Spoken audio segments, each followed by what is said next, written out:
my legacy would have been, I can tell you how many crayons it takes to fill a school bus up. How many crayons does it take to fill up a school thousands. bus? Okay.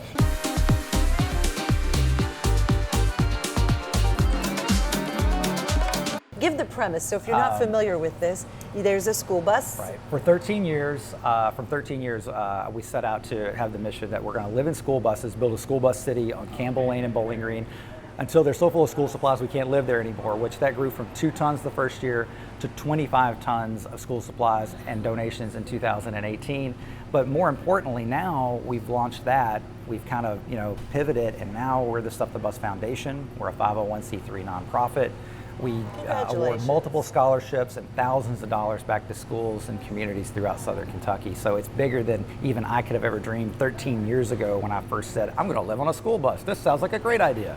So it's so much more than me now. It's a group. I compare it a lot to the Jerry Lewis Labor Day Telethon. It used to be the Jerry Lewis Labor Day Telethon, then it was the Labor Day Telethon with Jerry Lewis, and now it's the MDA Telethon. That's kind of the evolution of what Stuff the Bus has become too. So who would know, right, that this could be something that would grow that much? What do you think it is?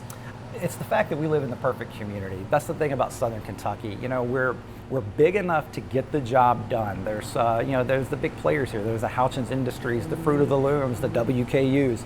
But at the same time, we still have this small town community like atmosphere where people will still go out and get sweat equity involved in their community to make sure that every child starts the school year on a level playing field. And when does that happen, the Stuff the Bus? Well, it happens 12 months a year now, okay. But of course the Stuff the Bus live event happens in July 27th this year, and it's going to be a super event again this year, but we have events throughout the year. We're a fundraising group. We need to be able to fund projects throughout the year. At Thanksgiving in 2018, for example, we fed over 100 families Thanksgiving dinner. I mean, we want to do events throughout the year. So. And when you do what you do, you're a morning radio talk show host, you're in a community radio station of sorts. I mean, it's connected to the community so much.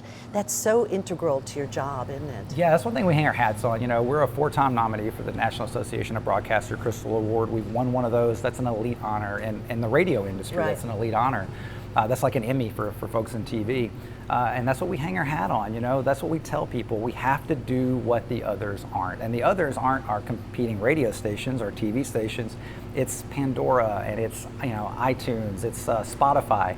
What they can't do is what we can excel in, and that's being ingrained in our local communities. Did that not sound like I said? That was my next question. I mean, because how do you ensure, with all this competition out there, are we going to exist? And 5 years down the road, what's that going to look like? That's what's crazy. We have to be ultra local, and that's what's amazing about WKU PBS. Coming up on 30 years, you guys have been ingrained in our local community. Generations of families have turned over watching the quality programming, and that's what we have to do. Is the same way with D93 for over 70 years, part of the local community. And there was a time when local wasn't cool, when everybody wanted to be big market, national, syndicated. But now local is where it's at, because that's how we survive as broadcasters and as stewards and ambassadors of the community. Do you think you'll be doing this forever? According to my retirement plan in broadcasting, I technically have to do it forever. It's really weird how it's set up. I can retire when I'm 98. Okay. No, I love it, and I hope that that we can be that platform for future great broadcasters out there. There's the next Barb Deed, there's the next Tony Rose, to find those out there and mentor and groom them into being that next group of leaders. Indeed. Yeah. Tony Rose, host of the Tony Rose Morning Show at D93. You're watching Coffee Near Me, and we're coming to you from Coffee and Eggs on Mount Victor Lane in Bowling Green, Kentucky. Remember, you can keep that conversation going and get to give us some comments, right? Give us some feedback. We'd love to hear from you. I'm Barbara Deed. Tony, thanks. Cheers. Appreciate you.